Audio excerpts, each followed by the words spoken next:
can you rest focus please?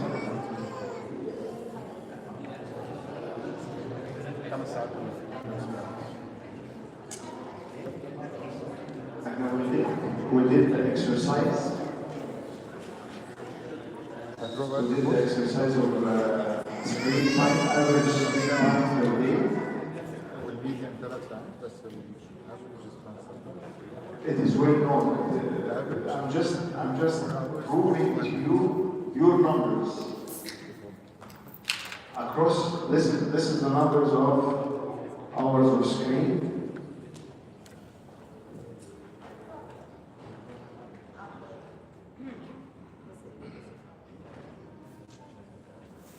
I don't know even your number. I know the range. This is the same everywhere, unfortunately. يمكن يطلع أحسن. The teenagers, 8.5 hours a day. The average teenager, 8.5 hours a day. Generation Z, Gen Z, 6.5 hours a day. This is up to... Oh boy, teens 8.5 hours. Okay.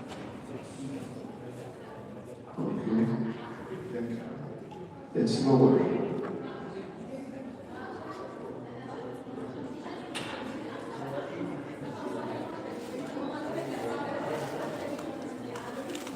الافريج بتاعكم الافريج 4.45 which is 5 hours a day. This is you. 5 hours a day, no, listen. 5 hours a day for 7 days.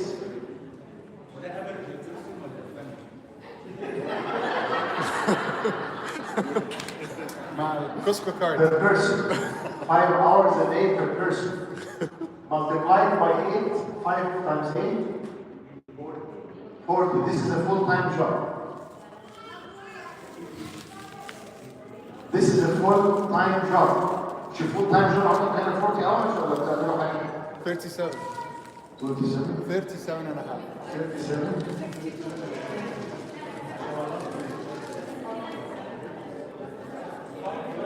40 hours a week.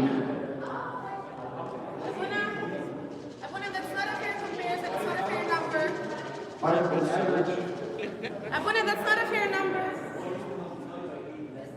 Sorry, I said it. 55. That's not a fair number. Because everything is on the phone now. Because when we go to mass on Sunday, بنقرا القداس من التليفون. When we're praying.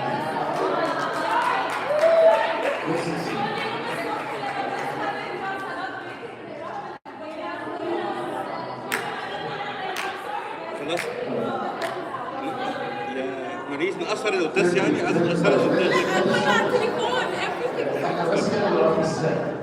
The fact is, you are wasting at least 3 hours a day on stuff that is irrelevant. Anyone is objecting to this number, please go and confess.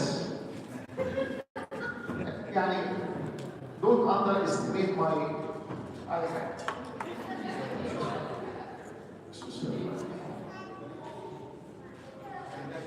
We have a major problem. Whether you like it or you don't like it, you see it, you don't see it, you feel it, you don't feel it, you justify it, you don't justify it. When the average, if you have teenagers, the average adult parent and teenager, the per day interaction, deep conversation every day, 3 to 4 minutes. مش عايزين نستهل. Let us be honest and let us be genuine and let us be transparent in this. And I am part of this. يعني the whole idea is not, I'm not using my phone. But where's Michael? Michael, when we were posting on, when I'm recording on YouTube, it gives you a screen limit. I'm putting screen limit on my own phone.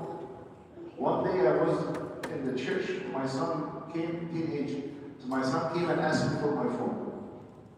Oh, what's going on? And I said, my phone is dead. I said, okay, Daddy, you want to check something? I know. But he wants to play games. But he started playing games, and after 5 minutes, he knocked on the door and he threw the phone to me. And this is the weirdest thing ever. And you are putting screen time on your own phone. It's just crazy. But this is the reality. We are born, and how many times you wake up in the morning to take a cup of water and you find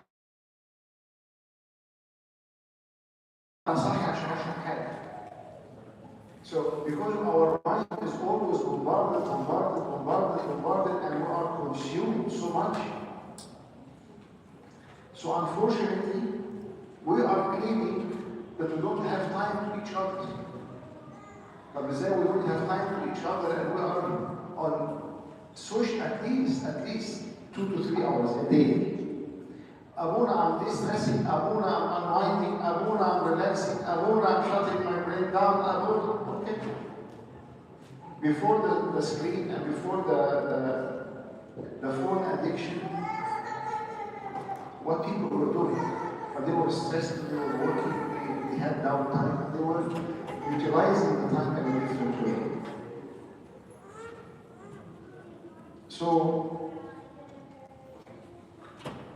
my question to you, what is the reason in the disconnection? Why there is disconnection? Why the survey is saying many of us feel isolated, many of us, and it is true, many of us feel isolated, there is no emotional connection, there is something going on, it feels like we are roommates. What are the reasons?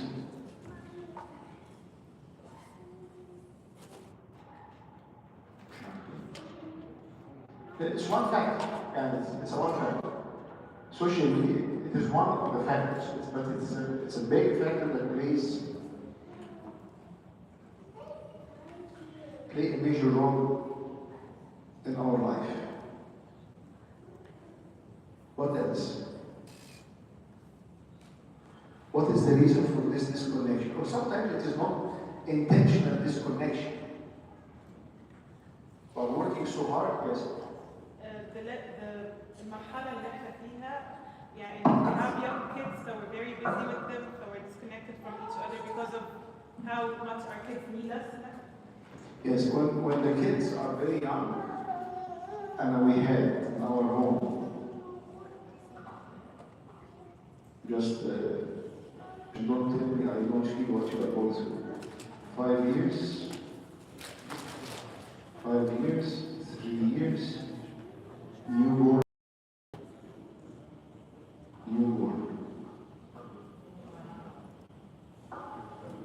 Twin girls, a girl, a boy, twin girls, and all of them are under 5 years. The idea of going outside of home is a terrifying idea.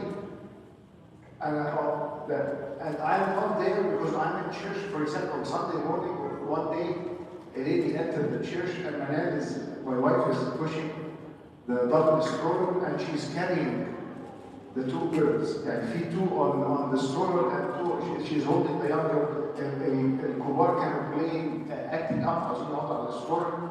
We kick out the girls, but it ends up she is pushing in the stroller with 2 kids, and she's carrying 2 kids. But one lady stopped her in the entrance of the church, and then he goes, "Hey, where is your husband? What did he do?" But then people took her on the side and told her, "This is the wife of Abuna, just relax. Abuna is stuck there, he cannot do anything." Just the idea, I'm just taking just the idea of going, you change for the first, and you think everything is done, you are going with the second, the third is having accident, you change to the third, the fourth is acting up. It's very hard. But it is a season in life that passes. Now my kids in college, they are driving in. The younger are in high school, the oldest is in college. And things I get that sometimes in the season when the kids are very young and it's very demanding physically, that what exhausted by the end of the day, you sit on the couch and you look to each other and you cannot even speak. It's okay. All of this is normal and it's okay. But this is not life forever. This is part of a season in our life.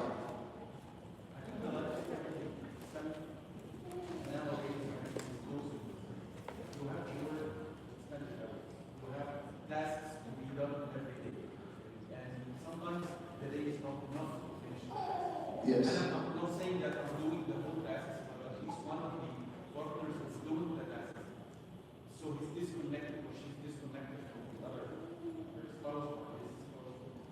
Because of the lifestyle, I agree 100%. Our lifestyle that you are in is very demanding. Maybe if you are in Egypt, you have mom and dad and get to sit all the above, and they are available and they take care of the kids and they take care of the laundry and they cook the meals and the meals are coming when you are coming to home. This is an unrealistic option for the majority of us.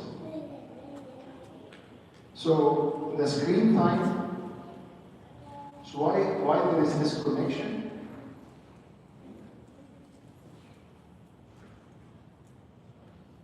Screen distraction, or write it here, screen distraction, lifestyle, responsibilities and chores,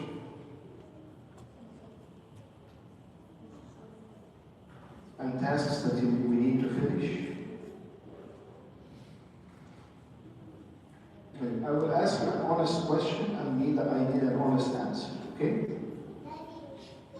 So this is Adam, and this is Eve.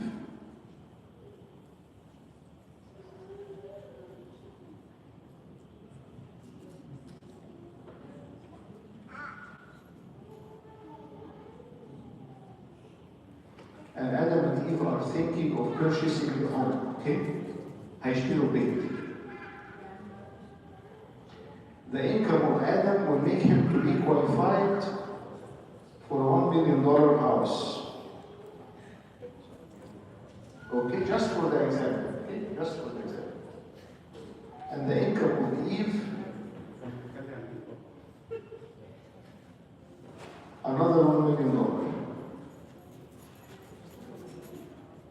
And you qualify for $1 million, she qualified for $1 million, and now you are making a decision how much you are putting in the home and what is the value of the home that you are going to purchase. Okay? The value of the home that you will purchase. 1 million? 2 million? Or the 3 million? Honest answer. Close your eyes. Close your eyes. If you say that you are going to both, you respond on your own behalf. So me and my wife are going to purchase a house with 1 million. Raise your hand.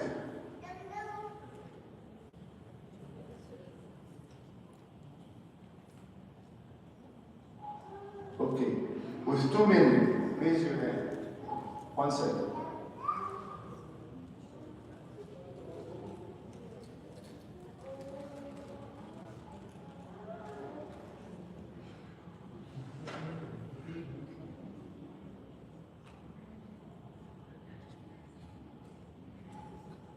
Okay. With 3 million, raise your hand.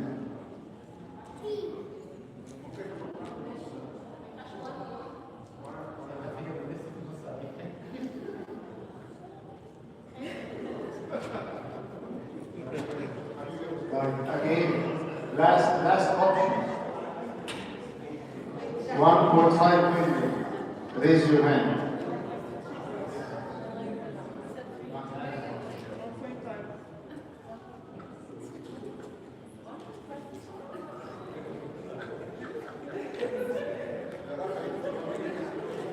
Okay.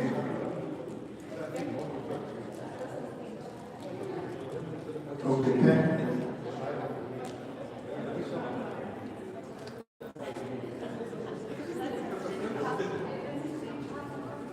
So 12 said they will buy a house with 1 million.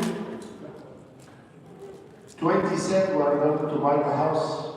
Can you do حد يعمل math percentage wise?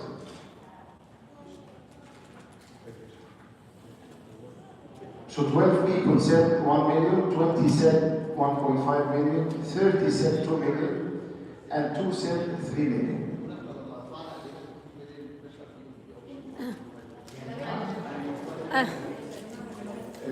The 20 mix.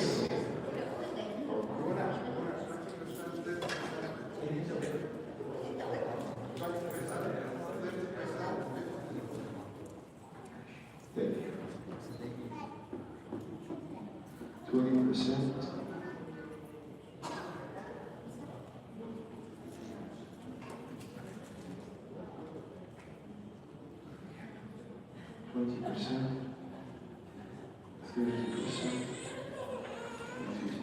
I will assume that this is a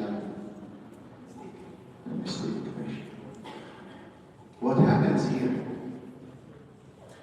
50% of you are saying we are going to utilize the maximum that we can get the house with. What does this mean?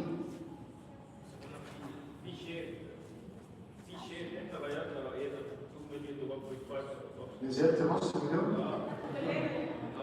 52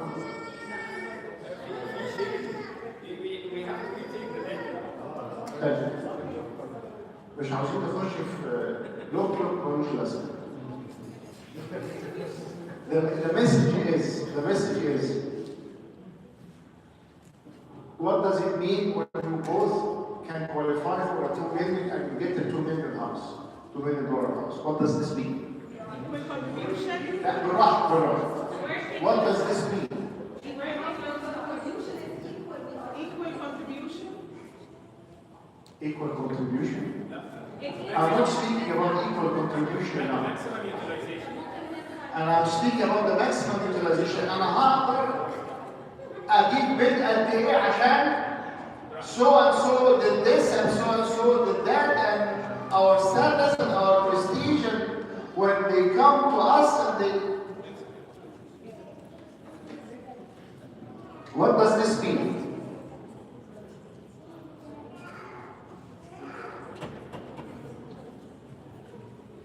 What does it mean in your day? Stress? What else? Working all the hours?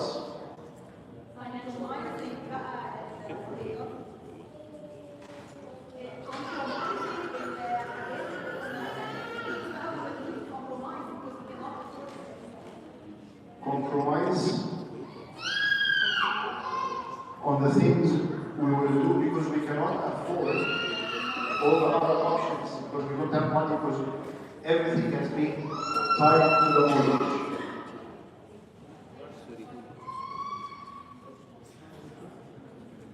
Overtime as well.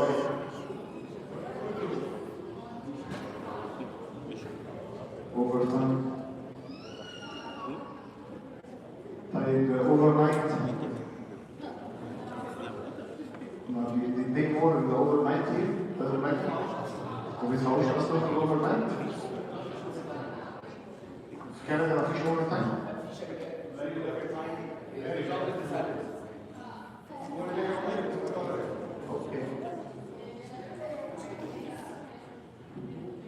Okay.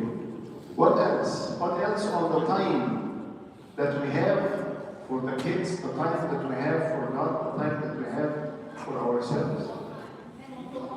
No time.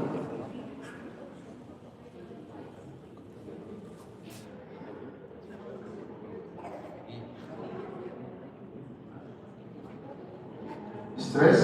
working all the hours, compromising on things, trying to find, and I know people are working 80 hours a week, 80 hours, and they're not able to pay even their bills.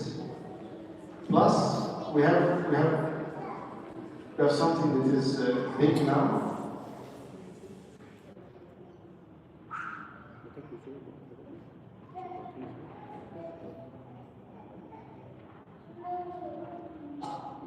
Plus the inflation. If you used to make $100,000 a year 7 years ago, and you were okay, $100,000 a year now is not even enough to cover your expenses. And you need at least 150, 175, right? Because of the increase in prices and everything.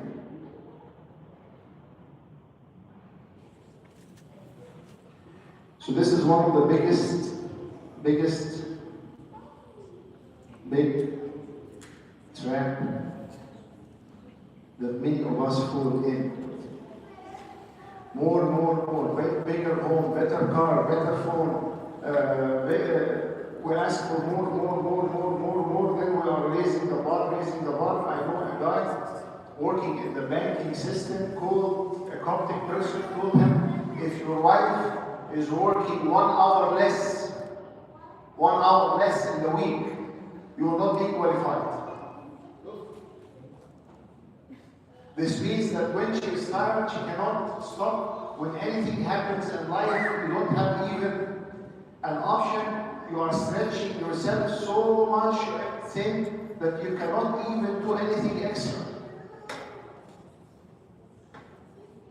But sometimes we call this lifestyle. No. Hold on, it is not lifestyle. It is the lifestyle that you choose. It is the lifestyle that we choose to, because we want to live in this level. Unfortunately, I need to work more, to pay more, to put down payment more, and my wife to work more, and we are stretched to the extent that you don't even have time. You have a nice home with a nice view, and you never see the view. Because you are dead, you don't have time to enjoy. Today in the car, the one who picked me up told me a very, very devastating story. A lady came in his business and she told him, I lived all my life for one reason. She's not Christian. I want to save money, so as when I retire, I will travel the whole world. And after I retired, I was doing my blood work. I found out that I have cancer. 6 months and she died. Working so hard, saving as much as she can. For what? The book of Ecclesiastes will put things, will put things in perspective. Because if you go, one of the best wake-up books in the scripture, to wake up call. The words of the preacher, the son of David, king in Jerusalem, this is Solomon.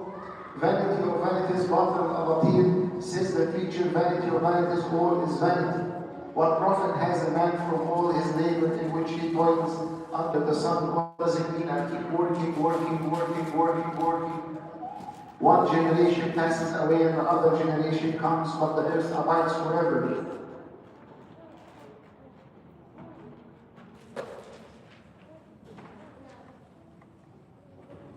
Is there anything of which it may be said, see, this is new? It has already been in an ancient times before us. There is no remembrance of former things, nor will there be any remembrance of things that are to come by those who will come after. I, the preacher, was the king over Israel in Jerusalem, and I set my heart to seek and search out the wisdom concerning all that is done under heaven. This burdensome task God has given to the sons of man, which they may be exercised. I have seen all the works that are done under the sun, and indeed all is vanity, grasping for the wind. قبض الريح. You know what does it mean, grasping for the wind?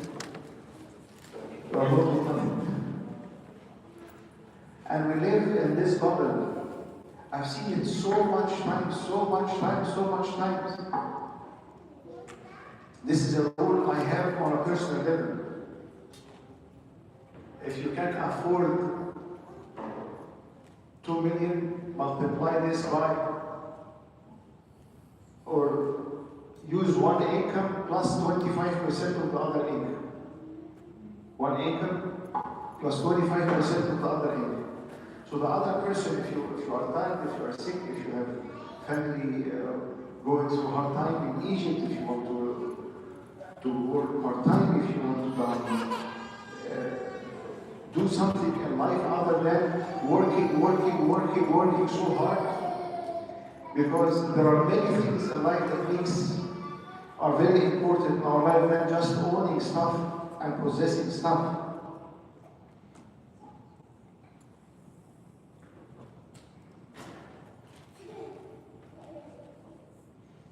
Then, in this book, the same book, one of the problems of this big trap that we stop enjoying anything. We come like a machine, doing everything quickly, even the food that we are eating. I don't remember what did I eat. I don't recall. Was it good? Was it hot? Was it cold? And then what is really the point? What is really the point? Is enjoying things in life is a sin? Is enjoying things in life is a sin? If you are enjoying sinful things, this is sin. But enjoying life, the Lord has given us everything richly to enjoy. أعطانا كل شيء بغنى للتمتع. It's part of the vision of God that we will enjoy the things that we do, or enjoy the life that He has given us. But one of the important things to know is, the more you raise the bar, the more you need to work, the more you need to perform, the more hours it is being taken, and we are sucked out of, or sucked life is sucked out of us. Our exhausted, tired, anxious, worrying about the future, scared of what might happen if I lost my job. You go in this dilemma for, I don't know for how long. A guy in Egypt, this is, I think, Anda Musa, the bishop of the Rizq, said this story. It's a true story.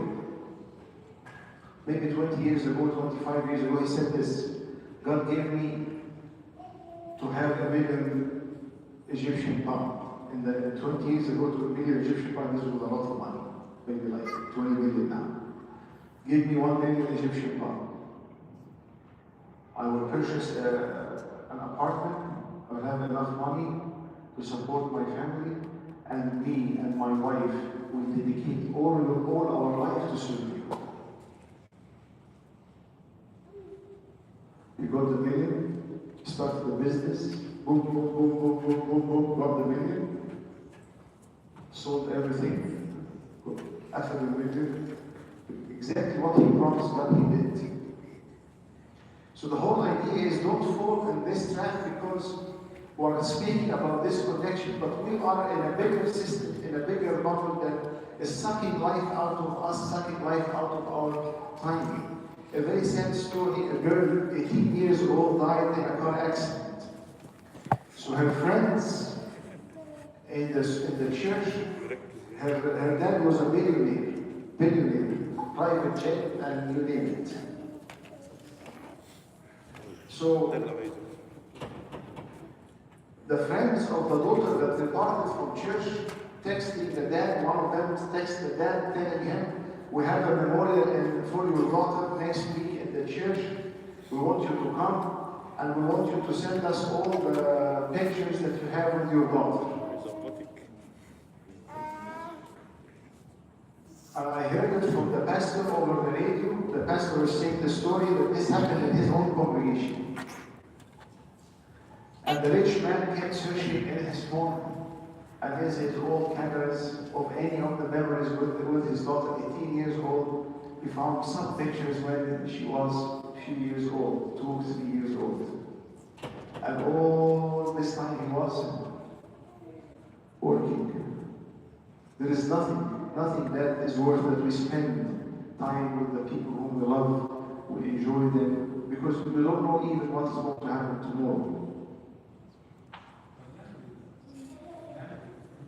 It needs a radical decision.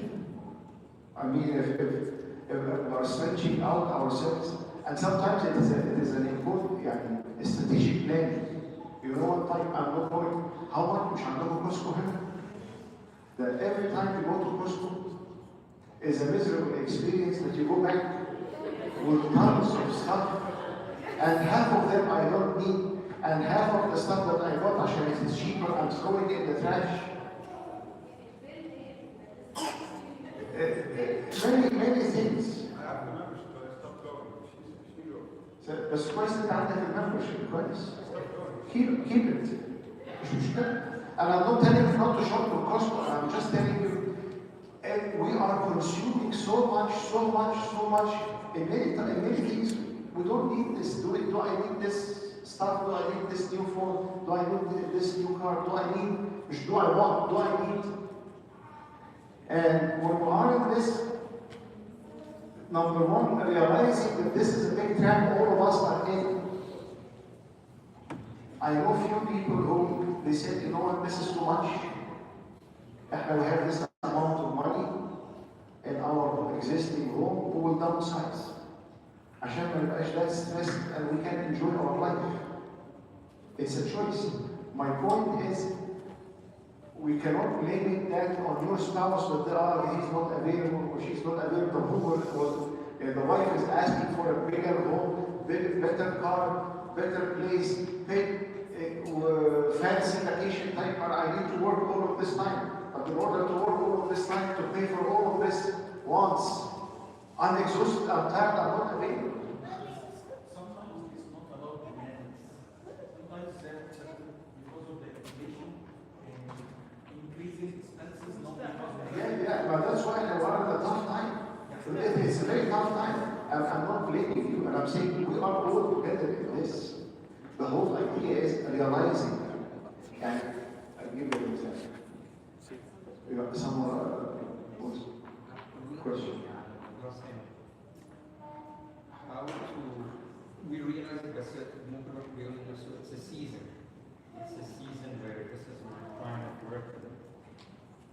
And definitely managing the balances is a challenge. أنا في الناس إن هي season أنا محتاج أشتغل شوية عشان هريح. طبعا أنت وقت this is very challenging. And I'm not saying to stop working. I'm saying to live below your means if you can. If you live below your means, and I will tell you, I will change to the story because of the recording. I met a family coming from a very top-notch in their top-notch in their career. And they moved from a very expensive area, very expensive area, and they moved to an area that I'm aware of. So they sent me the address, and the address is an apartment.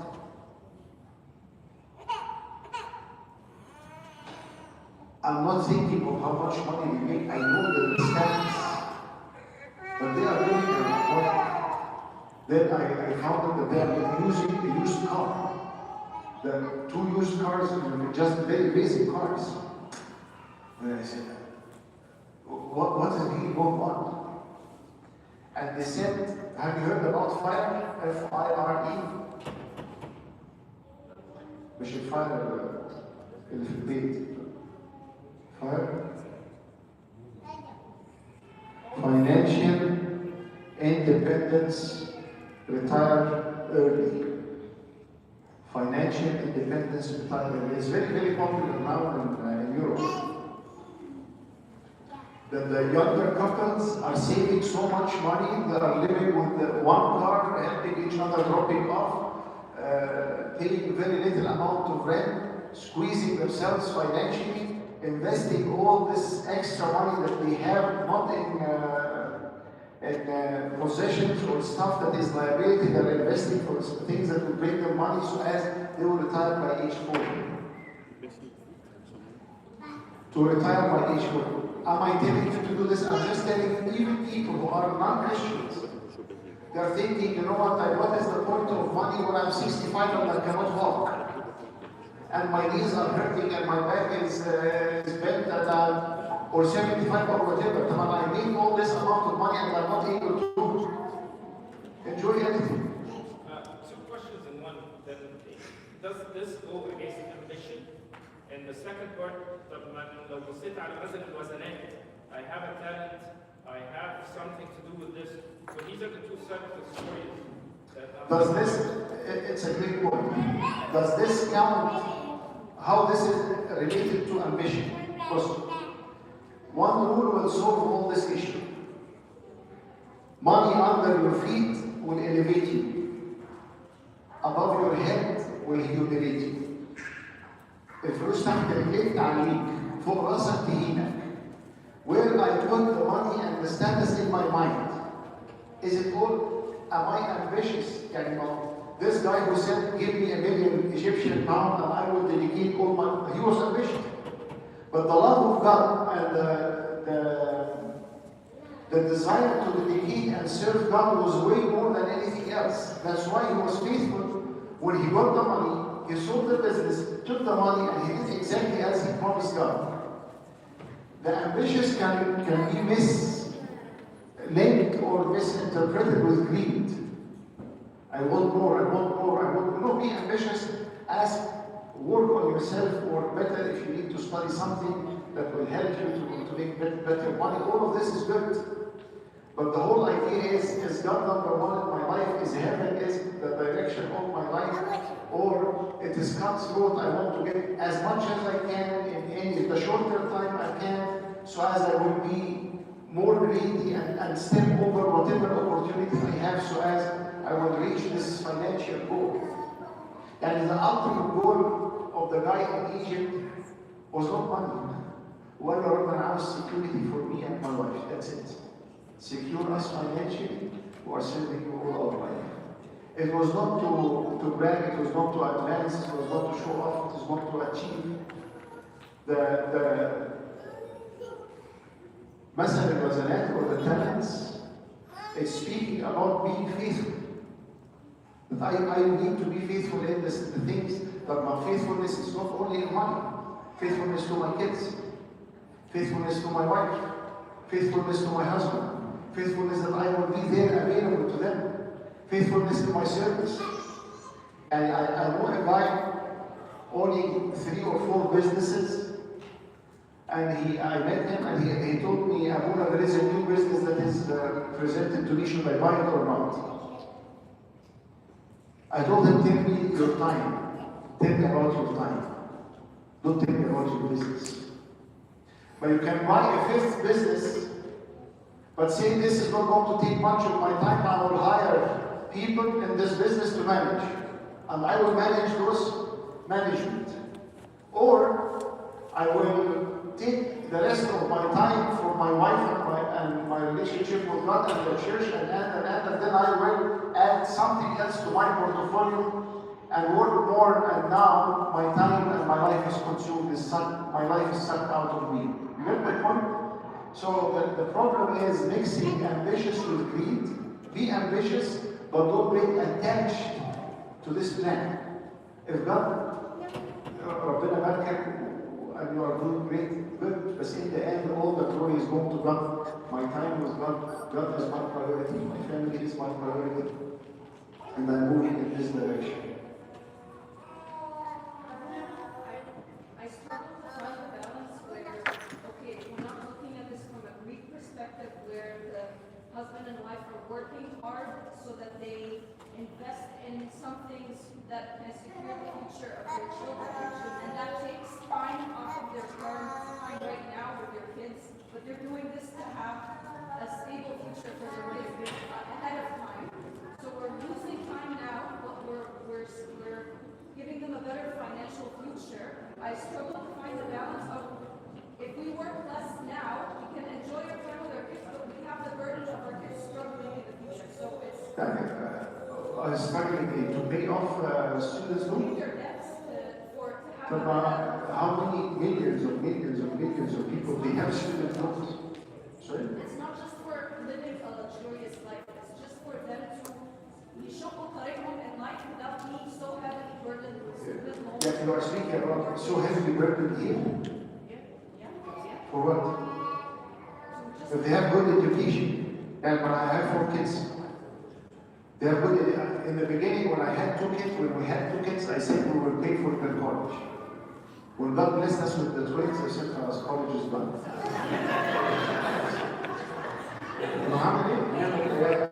I mean, what I can't simply, I can't type that, Paying for homes and education and university 10, 15 years ago is not it's not as easy as it is right now to buy homes for kids, for people to get. Which kids perform well in school? Kids who are studying all the time with 8.5 hours screen per day, or kids who are working part-time and studying? Working part-time and studying. This is the research. I don't need them. I don't need to pay for them their stuff. If I can, I will. But if I can't, it's okay. I will help out in co-signing loans. I will help out in helping them to give them a boost as much as I can. But in the end, deal with life on life terms. You want to be a doctor, you will make, I don't know how many thousands of dollars, okay. مش هيفرق معاك 150,000 loan now. Yes, you will take it. Teach them to be responsible. Teach them to be proactive. Teach them to do the right decision. And one of my kids got into 2 schools, almost the same level. One school is nearby home, and the other school is 2-hour drive. And they said, "Oh, are you objecting us moving out?" No, if you want to know how much are you going to pay in the dorms? $20,000 plus. How much we are going to pay in driving to the next school? Nothing, almost nothing. Okay?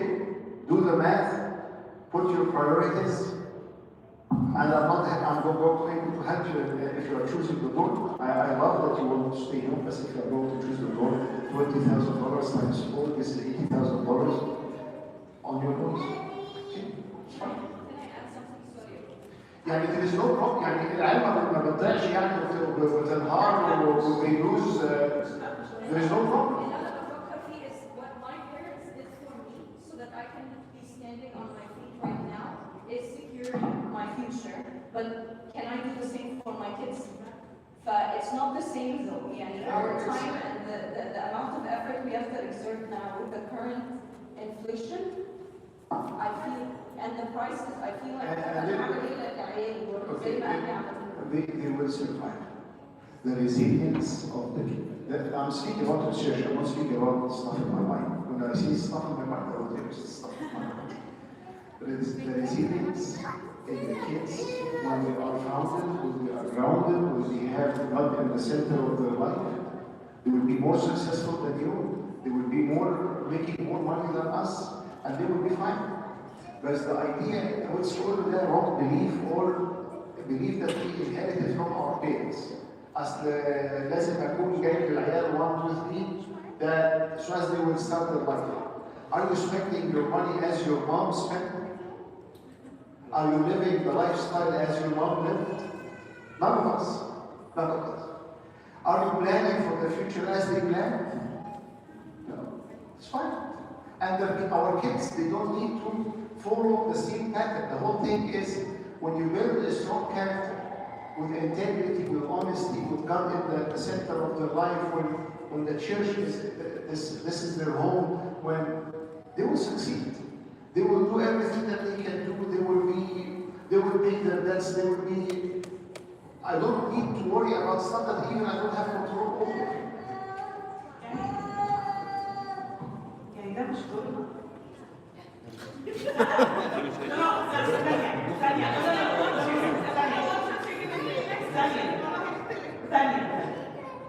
We are now responsible for little children. God gave them to us as a gift. They're not ours, they're a gift from God. Our role is to ناخد بالنا منهم spiritually, emotionally, physically, كل حاجة. Isn't it part education طبعا. Isn't it part of our role ان احنا نعلمهم to pay for their university, to get them the cars and actually we don't have control over everything. And we don't know if we're all going to survive tomorrow. This is a decision you make between you and your husband. This is part of our role. That's why I'm opening a can of worms to tell you that there is a lot of wrong beliefs that we are building in our life. I'm not saying that this is a wrong belief. No, I'm really asking. And I'm saying is from a Christian godly point of view, isn't my main responsibility is what? Heaven. Their salvation. Yes. This is the biggest. Leading them towards heaven. Yes. Yes. When they are doctors, when they are CPA, when they are engineers, when they are lawyers, when they are handymen, it doesn't make a difference. At least they live a righteous life, they love God, and God is the number one in their life. Is it worth according to questions that we need to ask each other? Me and my wife, we planned for the college of the first 2 kids. When we had the second 2, we said, it's done. This money that we were planning to help out with, we split it into 4 to be fair with the 4, and we put it in an investment, life insurance/investment for them, that it will give them a little bit of money when they are, whatever is the age that they are going to exercise this policy or to. This one is fine. But the living with integrity, the value of hard work, all of this one counts. Making them emotionally stable. The kids now are under, this is the later talk, but the kids now are under, they call them pressure cooker. So much anxiety, so much stress, so much, the bar is very, very high. في عندنا one school district. The kids in the school district are multiplying 15 digits by 15 digits. Insane. It will take time to put the numbers in ChatGPT to get the answer. And they are doing it on the go. So they are under huge pressure. But I need to be there for them, the time with them. Also, the problem is, I think of this.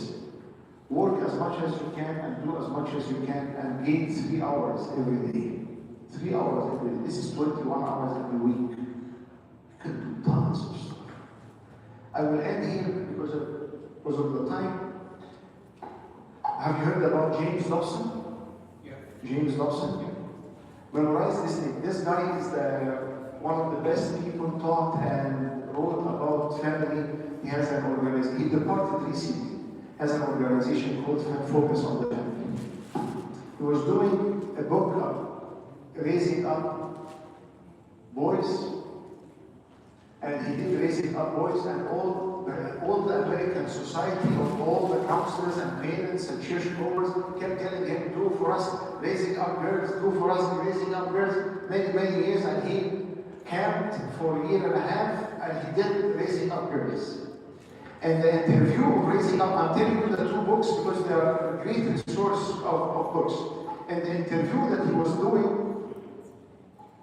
they gave him a girl, her dad is a billionaire too.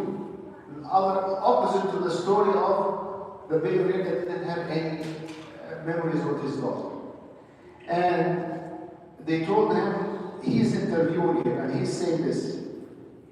I asked the girl, how's your relationship with your dad? And she said, fantastic. I'm like, excuse me, do you even see him? And she said, yes. Then, by the November 1st, by November 1st, he released his calendar. And he blocks 5 spots in the calendar. She has there are 3 siblings, and 2 spots for his wife. He's posting a calendar for their palace, and he's saying, I'm blocking time 1, 2, 3, 4. James also asked me, what do you do with this special time? She said, Dad is no limits for the money. Dad is assigning us to make all the booking. So if my time with Dad is Saturday from 10 to 12, she booked a limousine, they go to whatever place that you want to go, they do whatever activities, they don't stay on screen, they don't go and watch a movie together, they do something together. And by this, they spend quality time with his daughter. Did he work less? No. But he was outsmarting his own time. He knows what happens in the end, the bottom line of many things.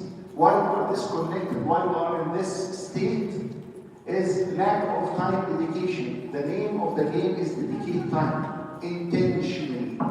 Dedicate time intentionally. You cannot dedicate time when you are running and she's running and they are running and the soccer practice and the basketball and the swimming here. You need to intentionally do it.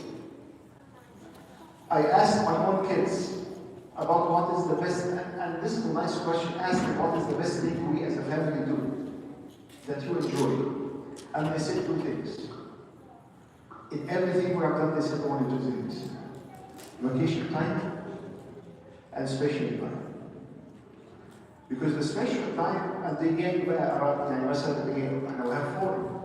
So mom and kid 1, mom and kid 2, mom and kid 3, mom and kid 4, dad and kid 1 and 2, and so forth.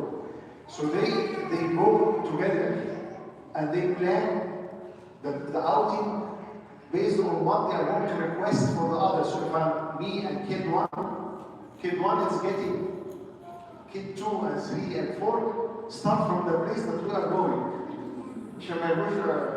Okay, so one is having fun and the other is also having fun in an indirect way. And this was the best thing that happened for all the things that we have done. I'm just telling you, in the end, it is time dedication. If there is no time dedication for anything we do for you as a couple together,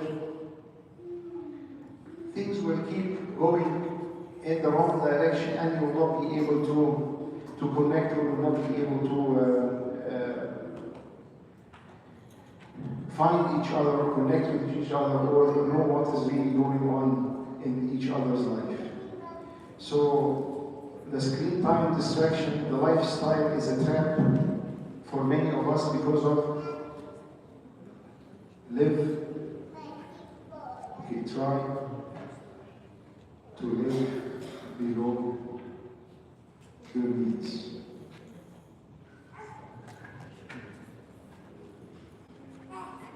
And this is not just in eating out or not eating out. Sometimes it's the bigger decision of what really makes the difference. And the name of the game is dedicate. Dedicate time intentionally.